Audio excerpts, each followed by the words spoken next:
Chennai super కింగ్స్కి 2 good news. First వచ్చేసి Mahendra Singh Dhoni Chennai team join అయిపోయిండు. నెట్స్లో వికెట్ కీపింగ్ అండ్ బ్యాటింగ్ 2 చేసుకుంటూ ఫిట్ అండ్ ఫైన్గా కనిపిస్తుండు. ఆయుష్ మాత్రే ఇంజరీ వల్ల డైరెక్ట్ ప్లేయింగ్ 11లో ఎంట్రీ ఇవ్వచ్చు. సెకండ్ గుడ్ న్యూస్కి ముందు ఒకసారి ఫార్మేషన్ చూసుకుందాం. ఓపెనర్స్ వచ్చేసి సంజు శాంసన్ అండ్ రుతురాజ్ గాయక్వాడ్ ఉండే. నంబర్ 3లో ఆయుష్ మాత్రే ఉండే. ఆయుష్ మాత్రే పోవడంతో నంబర్ 3లో సర్ఫరాజ్ ఖాన్, నంబర్ 4లో డెవాల్ బ్రేవిస్, నంబర్ 5లో శివం దుబే, నంబర్ 6లో ఓవర్టన్ అండ్ నంబర్ 7లో Mahendra Singh Dhoni. Thala for A reason. MSD వచ్చిన తర్వాత బ్యాటింగ్ అంతా సార్టెడ్గా కనిపిస్తుంది.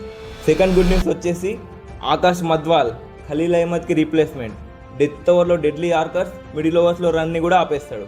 దీంతో బౌలింగ్ అండ్ ఫినిషింగ్ 2 సార్టెడ్ అయిపోయినాయి. మీకు ఒకటి తెలుసా, 2010లో కూడా సిఎస్కే ఇప్పటిలాగానే ఫస్ట్ 7 మ్యాచెస్లో ఓన్లీ 5 మ్యాచెస్ గెలిచింది. అక్కడి నుంచి కంబ్యాక్ ఇచ్చి ట్రాఫీ గెలిచింది. ఒక ట్రూ సిఎస్కే ఫ్యాన్గా మీకు ఇది తెలిసి ఉండాలి. మీకు తెలియపోతే కామెంట్లో చేయండి. ఇలాంటి ఐపీఎల్ ఇన్సైట్స్ కోసం ఫాలో చేయడం మర్చిపోద్దు.